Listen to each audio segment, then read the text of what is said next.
जय माँ दुर्गा। आज हम एक सत्य घटना लेकर आए हैं कि जब एक महिला ने एक देवता को जबरदस्ती अपने वश में किया था। हमारे एक जो साधक मित्र हैं उन्होंने हमें यह घटना बताई जो उनके नानी के गांव में हुई थी, वहां की एक महिला के साथ।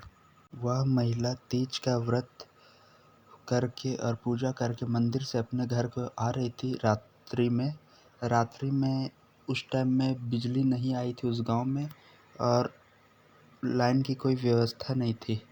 पूजा करके जब वह अपने घर में आई, तीज की पूजा में सोने का विधान नहीं रहता, तो वह सोई हुई नहीं थी और घर के बाकी लोग सभी सो गए थे।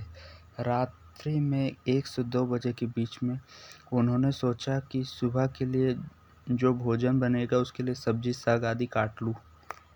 जब वह अपने कमरे से आंगन की ओर जा रही थी तो उन्होंने देखा कि एक 3 से 4 फीट का बच्चा उनके भंडार घर के पास खड़ा है और अंदर जाने की कोशिश कर रहा है।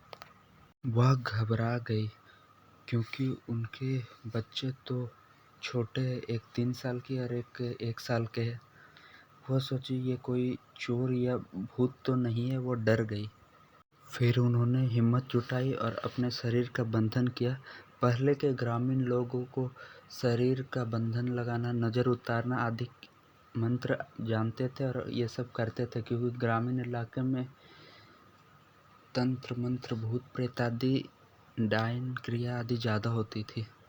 जब वह शक्ति भंडार घर में खिड़की के मार्ग के द्वारा अंदर जा रहा था तो उस महिला ने उसकी केस की एक जटा उखाड़ ली।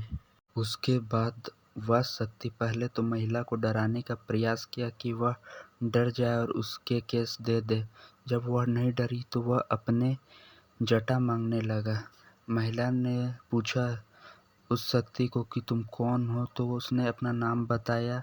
कौन सी शक्ति ये बतलाया। हमारे झारखंड में उस शक्ति को चोरदेवा के नाम से पुकारा जाता है, चोरदेवा कहा जाता है। फिर उन महिला ने कहा कि हम आपके जटा को आपको दे देंगे, लेकिन उससे पहले हमें धन संपत्ति से परिपूर्ण कर दीजिए। वह मान गया। अगले दिन उस महिला ने सारी बात अपने पति को बताई, पर उस शक्ति के जटा को कहाँ छुपाई यह बात किसी को नहीं बताया। और 1 साल के अंदर उनका परिवार रंक से राजा बन गया। औरों के मुकाबले में उनके खेतों में 4 गुना ज़्यादा फसल उगते, धन में लगातार वृद्धि होने लगी। 1 साल के अंदर वह बहुत सा संपत्ति बना लिए। जब उस शक्ति ने अपना वचन पूर्ण किया तो वह रोज रात्रि को आता और महिला से अपने जटा मांगने लगता और महिला प्रतिदिन कुछ न कुछ मांगती और बोलती कि यह वस्तु ला कर दो, तब मैं तुम्हारी जटा वापस कर दूंगी। ऐसा वह कई दिनों तक, कई सालों तक करती रही, जब तक वह वृद्ध न हो गई। जब उसके पति की मृत्यु हुई उसके उपरांत जब वह चलने फिरने को असहाय हो गई, तब वह नदी में जाकर उस जटा को प्रवाहित कर दी।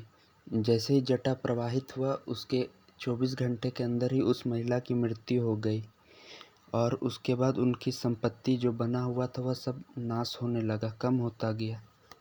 अब उनके संतान दरिद्र हो गए और भीख मांगने को मजबूर हो गए हैं। ऐसी स्थिति हो गई उनकी। किसी भी शक्ति या जीव को बिना उनकी इच्छा के कार्य जबरदस्ती ना करवाए। इसका दुष्परिणाम आपको या आपके संतान को उठाना पड़ सकता है। यह जीवन का चक्र है, नियम है। अभी तक के लिए इतना। जय माँ दुर्गा।